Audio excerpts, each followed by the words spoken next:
আসসালামু আলাইকুম। আমন্ত্রণ দেশের নির্বাচিত খবর নিয়ে জাগো টিভির নতুন সংযোজন সন্ধ্যার বাংলাদেশে। আপনাদের সাথে আছি আমি আফরিন সুমনা। শুরুতেই সংবাদ শিরোনাম। পাক আফগান যুদ্ধে বাংলাদেশের অবস্থান জানালেন পররাষ্ট্রমন্ত্রী ডক্টর খলিলুর রহমান। সাপ্তাহিক ছুটির দিনেও অফিস করছেন প্রধানমন্ত্রী তারেক রহমান। জামায়াতের ইফতার মাহফিলে যোগ দেবেন প্রধানমন্ত্রী। আল্লামা সাঈদীর রায় পরবর্তী গণহত্যার বিচারের অপেক্ষা। ঢাবি ক্যাম্পাসে নিষিদ্ধ ছাত্রলীগের পোস্টার, ব্যবস্থা নিতে 24 ঘন্টার আলটিমেটাম।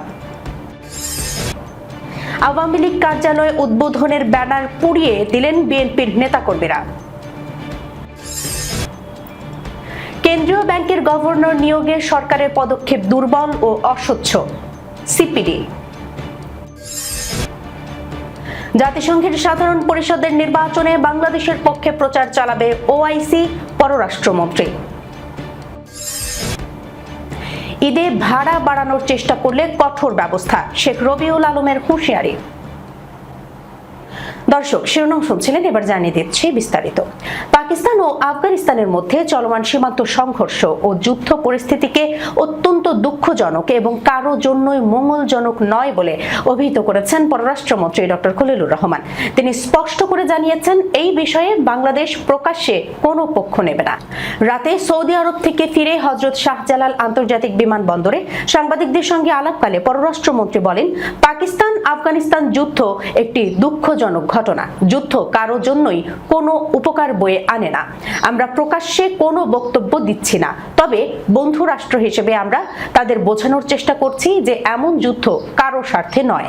তিনি আরো যোগ করেন, বাংলাদেশ পরিস্থিতি সতর্কতার সঙ্গে পর্যবেক্ষণ করছে এবং শান্তিপূর্ণ সমাধানের পক্ষে। সৌদি আরবে ওআইসি-ভুক্ত দেশগুলোর প্রতিনিধিদের সঙ্গে বৈঠকে এই বিষয়ে আলোচনা হয়েছে বলেও জানান তিনি। প্রেক্ষাপটে উল্লেখ্য, গত কয়েকদিনে পাকিস্তান ও তালেবান শাসিত আফগানিস্তানের সীমান্তে তীব্র সংঘর্ষ চলছে। পাকিস্তান আফগান ভূখণ্ডে বিমান হামলা চালিয়েছে টিটিপি এর আস্তানা লক্ষ্য করে এবং আফগানিস্তান পাল্টা হামলা করেছে। পাকিস্তানের প্রতিরক্ষা মন্ত্রী খাজা আসিফ এটিকে প্রকাশ্য যুদ্ধ বলে ঘোষণা করেছেন। সৌদি, কাতার, ইরানের মধ্যস্থতায় যুদ্ধবিরতির চেষ্টা চলছে।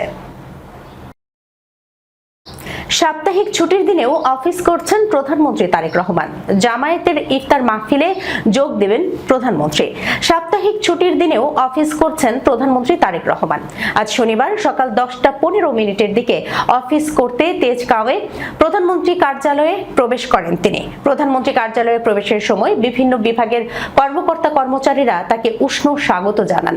আজকের কর্মসূচিতে প্রধানমন্ত্রী কর্মকর্তা কর্মচারী ও অধীনস্থ দপ্তর প্রধানদের সঙ্গে মত বিনিময় করবেন বলে জানা গেছে। এই ধরনের ছুটির দিনে অফিসে উপস্থিতি ও কর্মকর্তাদের সঙ্গে সরাসরি আলোচনা নতুন সরকারের দ্রুত কাজ শুরু করার এবং প্রশাসনিক কাঠামোকে আরো গতিশীল করার প্রতিশ্রুতির প্রতিফলন বলেই মনে করছেন অনেকে। প্রধানমন্ত্রী কার্যালয় সূত্র জানায়, আজকের মত বিনিময়ে বিভিন্ন মন্ত্রণালয়ের চলমান কাজ, জনগুরুত্বপূর্ণ প্রকল্পের অগ্রগতি এবং জনগণের অভিযোগ আকাঙ্ক্ষা নিয়ে আলোচনা হতে পারে। এদিকে জামায়াতে ইসলামীর ইফতার মাহফিলে যোগ দেবেন বিএনপির চেয়ারম্যান ও প্রধানমন্ত্রী তারেক রহমান। রাজধানীর বঙ্গবন্ধু আন্তর্জাতিক সম্মেলন কেন্দ্রে বাংলাদেশ জামায়াতে ইসলামী আয়োজিত ইফতার মাহফিলে অংশগ্রহণ করবেন প্রধানমন্ত্রী তারেক রহমান। এর আগে গত 25 ফেব্রুয়ারি সচিবালয়ে প্রধানমন্ত্রীর সঙ্গে সাক্ষাৎ করে ইফতার মাহফিলের আনুষ্ঠানিক আমন্ত্রণপত্র পৌঁছে দেন জামায়াতে ইসলামীর সেক্রেটারি জেনারেল গোলাম পারওয়ার ও সহকারী সেক্রেটারি জেনারেল মাওলানা আব্দুল হালিম। ওই সাক্ষাৎকালে প্রধানমন্ত্রী অনুষ্ঠানে উপস্থিত থাকার সদয় সম্মতি জ্ঞাপন করেন। 28 ফেব্রুয়ারি আওয়ামী লীগের পরিকল্পিত হত্যাকাণ্ডের শিকার বাংলাদেশ জামায়াতে ইসলামের নায়েবে আমির ও সাবেক সংসদ সদস্য দেলোয়ার হোসাইন সাঈদী রায় ঘোষণার দিন। 2013 সালের 28 ফেব্রুয়ারি থেকে 6 মার্চ টানা 7 দিন যৌথ বাহিনীকে সঙ্গে নিয়ে দেশব্যাপী গণহত্যা চালায় আওয়ামী লীগ। সে সময় শিশু ও সাধারণ নারী পুরুষ সহ কমপক্ষে 160 জন গুলিতে নিহত হন। এই গণহত্যার এক যুগের বেশি সময় পার হলেও এখন পর্যন্ত কোনো বিচার কাজ শুরু হয়নি। সে সময় মৃত্যুর ঘটনা আড়াল করতে সাঈদীকে চাঁদে দেখা গেছে এমন গুজব ছড়ায় আওয়ামী লীগ। স্বৈরাচার শেখ হাসিনার পতনের পর এখন পর্যন্ত আন্তর্জাতিক অপরাধ ট্রাইব্যুনালে একটি অভিযোগ করেছে। নিহত পরিবারের পক্ষ থেকে কিছু কিছু জেলায় মামলা হলেও সেসব মামলার কোনো অগ্রগতি হয়নি। কিছু মামলার অগ্রগতি হলেও তদন্তে উল্টো প্রতিবেদন দেওয়া হয় নিহতের পরিবারের বিরুদ্ধে।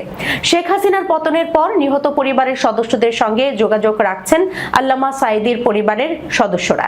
24-এর গণ অভ্যুত্থানে 5 আগস্ট স্বৈরাচার শেখ হাসিনার পতনের পর অন্তর্বর্তীকালীন সরকারের বিদায় হয়ে বাংলাদেশের নতুন সরকার গঠন হয়েছে। নির্বাচনে ইতিহাসের সর্বোচ্চ আসন পেয়ে সংসদের বিরোধী দলের আসনে বসতে যাচ্ছে জামাত। দেশের এত পরিবর্তনের পরও এখন পর্যন্ত সেই গণহত্যা নিয়ে জামায়াতের মধ্যেও তেমন কোনো আলোচনা নেই। জামায়াতের আইনজীবীরা বলছেন, সিদ্ধান্ত অনুযায়ী সাংগঠনিকভাবে কোনো মামলা করবে না জামাত, তবে নিহত পরিবারের সদস্যরা মামলা করতে চাইলে তাদের সহযোগিতা করা হবে। ঢাবি ক্যাম্পাসে নিষিদ্ধ ছাত্রলীগের পোস্টার, ব্যবস্থা নিতে 24 ঘন্টার আলটিমেটাম।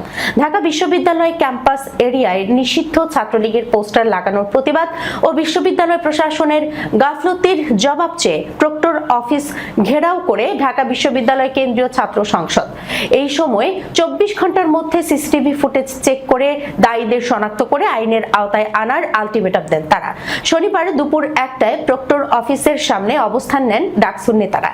এ সময় তারা বাঁশের লাঠি তৈরি কর, ছাত্রলীগ ধোলাই কর, অ্যাকশন অ্যাকশন ডাইরেক্ট অ্যাকশন, লীগের বিরুদ্ধে ডাইরেক্ট অ্যাকশন, মুজিব মুর্দাবাদ, ছাত্রলীগ পোস্টারিং করে প্রশাসন কি করে, জালো রে জালো, আগুন জালো, ইনকিলাব ইনকিলাব, জিন্দাবাদ জিন্দাবাদ, লাল জুলাইয়ের হাতিয়ার, গর্জে ওঠো আরেকবার সহ বিভিন্ন স্লোগান দেন।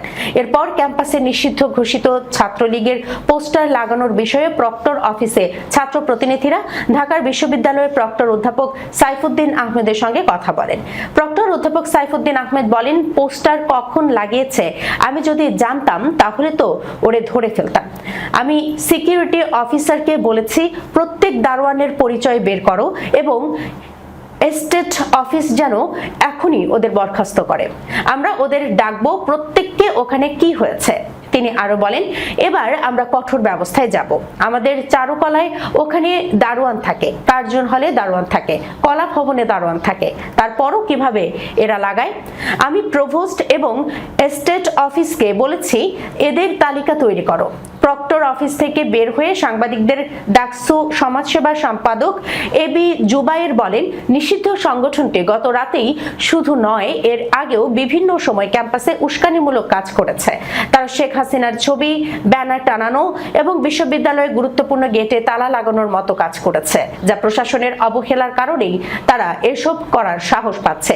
এ সময় তিনি প্রশ্ন তুলে বলেন, যারা 15 জুলাই শিক্ষার্থীদের উপর হামলা করেছে তারা প্রশাসনের নজর এড়িয়ে কিভাবে ক্যাম্পাসে পোস্টার লাগানোর সাহস পায়। আমরা প্রক্টরকে 24 ঘন্টার সময় বেঁধে দিয়েছি সিসিটিভি ফুটেজ চেক করে দায়ীদের শনাক্ত করার জন্য। জুবায়ের ছাত্রলীগকে উদ্দেশ্য করে বলেন, রাতের অন্ধকারে চোরের মতো এসে পোস্টার লাগিয়ে যেও না, যদি ধরা পড়ো তবে কুত্তার মতো পিটানো হবে। যারা শিক্ষার্থীদের রক্ত ঝরিয়েছে তাদের সাথে কোনো আপোষ করা হবে না বলে তিনি সাফ জানিয়ে দেন। আওয়ামী লীগ কার্যালয় উদ্বোধনের ব্যানার পুড়িয়ে দিলেন বিএনপির নেতাকর্মীরা। রাজশাহী নগরীতে বাংলাদেশ আওয়ামী লীগ মহানগর শাখার কার্যালয় উদ্বোধন সংক্রান্ত একটি ব্যানারকে কেন্দ্র করে উত্তেজনা সৃষ্টি হয়েছে। নগরীর কুমারপাড়ায় মহানগর আওয়ামী লীগের ভাঙা কার্যালয়ের সামনে শুভ উদ্বোধন লেখা একটি ব্যানার টাঙানো হয়। শুক্রবার দিবাগত রাতে কে বা কারা ব্যানারটি টাঙিয়ে রেখে যায়। শনিবার সকালেই বিষয়টি জানাজানি হলে দুপুরে বাংলাদেশ জাতীয়তাবাদী দলের সহযোগী সংগঠন বাংলাদেশ জাতীয়তাবাদী স্বেচ্ছাসেবক দলের নেতাকর্মীরা সেখানে উপস্থিত হন। সেখানে নেতৃত্ব দেন বিএনপির মহানগর কমিটির বোয়ালিয়া পশ্চিমের সভাপতি শামসুল আলম মিলু। এক পর্যায়ে তারা ব্যানারটি টেনে ছিঁড়ে আগুন দিয়ে পুড়িয়ে দেন।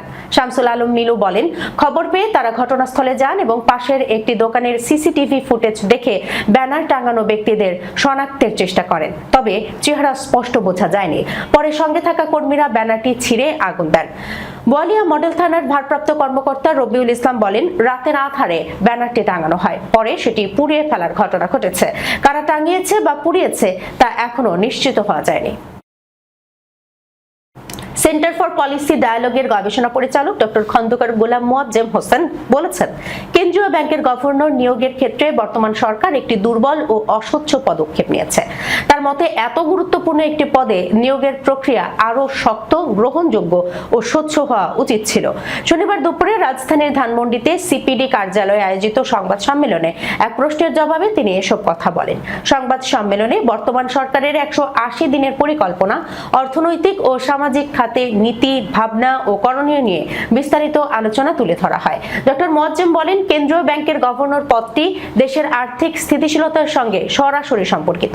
এই ধরনের গুরুত্বপূর্ণ পদে নিয়োগের ক্ষেত্রে সরকারের হাতে আরো দক্ষ ও যোগ্য ব্যক্তি বেছে নেওয়ার সুযোগ ছিল বলে তিনি মনে করেন, কিন্তু সেই সুযোগ যথাযথভাবে কাজে লাগানো হয়নি। তিনি আরো বলেন, দেশের পুঁজি বাজারকে কার্যকর ও আস্থাশীল রাখতে হলে বর্তমান পরিস্থিতিতে আর্থিক খাতে আরো কঠোর তদারকি প্রয়োজন। নিয়ন্ত্রণ শিথিল করার আগে বাজার ব্যবস্থাপনায় জবাবদিহিতা ও সক্ষমতা নিশ্চিত করা জরুরি। ভবিষ্যতে এই ধরনের গুরুত্বপূর্ণ রাষ্ট্রীয় পদে নিয়োগের ক্ষেত্রে নির্দিষ্ট যোগ্যতার মানদণ্ড নির্ধারণ, স্বচ্ছ যাচাই বাছাই প্রক্রিয়া এবং সাক্ষাৎকার ভিত্তিক বাছাই পদ্ধতি চালু করার জন্য সরকারের প্রতি আহ্বান জানান সিপিডির এই গবেষণা পরিচালক। এতে করে নিয়োগ প্রক্রিয়ায় স্বচ্ছতা ও জন আস্থা দুইই বাড়বে। পররাষ্ট্রমন্ত্রী ডক্টর খলিলুর রহমান বলেছেন, জাতিসংঘের সাধারণ পরিষদের 81তম অধিবেশনের সভাপতি পদে বাংলাদেশের প্রার্থিতার পক্ষে ইসলামী সহযোগিতা সংস্থার সদস্য দেশগুলোর বিশ্বজুড়ে জোরদার প্রচার চালাবে। সৌদি আরব সফর শেষে শনিবার ভোরে হযরত শাহজালাল আন্তর্জাতিক বিমানবন্দরে সাংবাদিকদের সঙ্গে আলাপকালে তিনি এই তথ্য জানান। মন্ত্রী আরো বলেন, বাংলাদেশের এই প্রার্থিতার বিষয়ে ওআইসি-ভুক্ত দেশগুলোর পূর্ণ ও দ্ব্যর্থহীন সমর্থন পেয়েছি। তিনি বলেন, সরকার পরিবর্তনের পর আমাদের প্রার্থী পরিবর্তন করা হয়েছে। সাইপ্রাস সারা বছর প্রচার চালিয়েছে, অথচ আমাদের হাতে সময় আছে মাত্র 3 মাস ও আরো কম। এটাই আমাদের জন্য বড় চ্যালেঞ্জ। ডক্টর রহমান জানান, বাংলাদেশের জয় নিশ্চিতে ওআইসি-ভুক্ত দেশগুলোর সঙ্গে সার্বিক পরিস্থিতি নিয়ে বিস্তারিত আলোচনা হয়েছে এবং কৌশল নির্ধারণ করা হয়েছে। তিনি বলেন, আমরা তাদের পূর্ণ ও সুস্পষ্ট সমর্থন পেয়েছি। পররাষ্ট্রমন্ত্রী আরো জানান, ওআইসি-ভুক্ত দেশগুলো কেবল ভোট দেওয়ার প্রতিশ্রুতি দেয়নি, বরং ঢাকার পক্ষে বিশ্বজুড়ে সক্রিয়ভাবে প্রচারও চালাবে। তিনি জানান, প্রত্যাশা অনুযায়ী ফিলিস্তিন কয়েকদিন আগে তাদের প্রার্থিতা প্রত্যাহার করে নিয়েছে। ফলে 2026-2027 মেয়াদের জন্য এই পদে বাংলাদেশের মূল প্রতিদ্বন্দ্বী এখন শুধু সাইপ্রাস। প্রধানমন্ত্রী তারেক রহমানের পররাষ্ট্র বিষয়ক উপদেষ্টা হুমায়ুন কবির ওআইসি দেশগুলোর এই সাড়াকে অত্যন্ত উৎসাহব্যঞ্জক বলে বর্ণনা করেছেন। তিনি বলেন, আমরা খুবই ইতিবাচক সাড়া পেয়েছি। আমরা সুবিধাজনক সময়ে এই বিষয়ে বিস্তারিত মূল্যায়ন করব। এ পর্যন্ত পাওয়া সমর্থন বেশ জোরালো। আমাদের এই সফর অত্যন্ত ফলপ্রসূ ও সফল হয়েছে। এর আগে অন্তর্বর্তী সরকার সাবেক পররাষ্ট্র উপদেষ্টা মোহাম্মদ তৌহিদ হোসেনকে প্রার্থী হিসেবে মনোনীত করেছিল। সরকার পরিবর্তনের পর প্রধানমন্ত্রী তারেক রহমান এই পদের জন্য ডক্টর খলিলুর রহমানকে মনোনীত করেন। জাতিসংঘ সাধারণ পরিষদের 81তম অধিবেশনের সভাপতির নির্বাচন আগামী 2 জুন নিউ ইয়র্কে জাতিসংঘ সদর দপ্তরে অনুষ্ঠিত হবে। সংস্থাটির কার্যবিধির 30 নম্বর বিধি অনুযায়ী এই নির্বাচন হবে। প্রতিষ্ঠিত আঞ্চলিক পালাক্রম পদ্ধতি অনুযায়ী 81তম অধিবেশনের সভাপতি নির্বাচিত হবেন এশিয়া প্যাসিফিক গ্রুপ থেকে। ঈদ উপলক্ষে যারা ভাড়া বাড়ানোর চেষ্টা করবে তাদের বিরুদ্ধে কঠোর ব্যবস্থা নেওয়া হবে বলে জানিয়েছেন সড়ক পরিবহন ও সেতু, রেলপথ এবং নৌ পরিবহন মন্ত্রী শেখ রবিউল আলম। নারায়ণগঞ্জ টার্মিনাল ও নির্মাণাধীন Khanpur ICT and bulk terminal, dredger bait এবং বিশ্ব ব্যাংকের অর্থায়নে নারায়ণগঞ্জের নদী বন্দরের মাঝঘাট এলাকায় নির্মিতব্য টার্মিনাল ভবন পরিদর্শনে এসে সাংবাদিকদের এই কথা জানান তিনি। শেখ রবিউল আলম বলেন, পরিবহন সেক্টরকে বলে দিয়েছি ঈদে ভাড়া বাড়াবে না। যারা ভাড়া বাড়ানোর চেষ্টা করবে তাদের বিরুদ্ধে কঠোর ব্যবস্থা নেওয়া হবে। তিনি বলেন, আমরা আশা করছি ঈদ যাত্রা সুস্থির ও নিরাপদ হবে। যেসব জায়গায় ব্যত্যয় ঘটতে পারে সেখানে যানজট তৈরি হয়, সড়কে শৃঙ্খলা থাকে না, সেখানে ব্যবস্থা নেওয়া হবে। মন্ত্রী বলেন, আমি নিশ্চিত করতে চাই এবার সবকিছু সুন্দরভাবে হবে। ট্রাফিক পুলিশ, নৌ পুলিশ, কোস্টগার্ড সহ সব সংস্থা এবার তৎপর থাকবে। নদীপথে দূষণ ও চাঁদাবাজির অভিযোগের বিষয়ে সংশ্লিষ্ট মন্ত্রণালয়ের সঙ্গে সমন্বয় করে দ্রুত ব্যবস্থা নেওয়ার কথা জানান মন্ত্রী। পাশাপাশি দীর্ঘদিন বন্ধ থাকা নারায়ণগঞ্জ ডাবল লাইন প্রকল্প দ্রুত এগিয়ে নেয়ার আশ্বাস দেন। তিনি বলেন, লাইটার জাহাজে গম সহ প্রয়োজনীয় পণ্য নির্ধারিত সময়ের মধ্যে খালাস না করে মজুত রাখার অভিযোগ পাওয়া গেছে। এতে কৃত্রিম সংকট তৈরি হলে দায়ীদের বিরুদ্ধে আইনি ব্যবস্থা নেওয়া হবে। ইতিমধ্যে কিছু প্রমাণ মিলেছে এবং ব্যাখ্যাও চাওয়া হয়েছে। এ সময় নৌপরিবহন প্রতিমন্ত্রী হাবিবুর রশিদ এমপি, নৌপরিবহন সচিব ডক্টর নুরুন নাহার চৌধুরী, বিআইডব্লিউটি এর chairman rear admiral Arif Ahmed Mustafa, নৌ মন্ত্রণালয়ের ঊর্ধ্বতন কর্মকর্তারা উপস্থিত ছিলেন।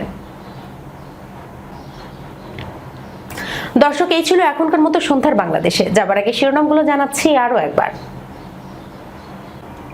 পাক আফগান যুদ্ধে বাংলাদেশের অবস্থান জানালেন পররাষ্ট্রমন্ত্রী ডক্টর খলিলুর রহমান। সাপ্তাহিক ছুটির দিনেও অফিস করছেন প্রধানমন্ত্রী তারেক রহমান। জামায়াতের ইফতার মাহফিলে যোগ দেবেন প্রধানমন্ত্রী। আল্লামা সাঈদীর রায়, পরবর্তী গণহত্যার বিচারের অপেক্ষা। ঢাবি ক্যাম্পাসে নিষিদ্ধ ছাত্রলীগের পোস্টার, ব্যবস্থা নিতে 24 ঘন্টার আলটিমেটাম। আওয়ামী লীগ কার্যালয় উদ্বোধনের ব্যানার পুড়িয়ে দিলেন বিএনপির নেতাকর্মীরা। কেন্দ্রীয় ব্যাংকের গভর্নর নিয়োগে সরকারের পদক্ষেপ দুর্বল ও অস্বচ্ছ, সিপিডি। জাতিসংঘের সাধারণ পরিষদের নির্বাচনে বাংলাদেশের পক্ষে প্রচার চালাবে ওআইসি, পররাষ্ট্রমন্ত্রী। ঈদে ভাড়া বাড়ানোর চেষ্টা করলে কঠোর ব্যবস্থা, শেখ রবিউল আলমের হুঁশিয়ারি। এখনকার মতো এই পর্যন্তই। এতক্ষণ পর্যন্ত যারা সঙ্গে ছিলেন সবাইকে ধন্যবাদ। আল্লাহ হাফেজ।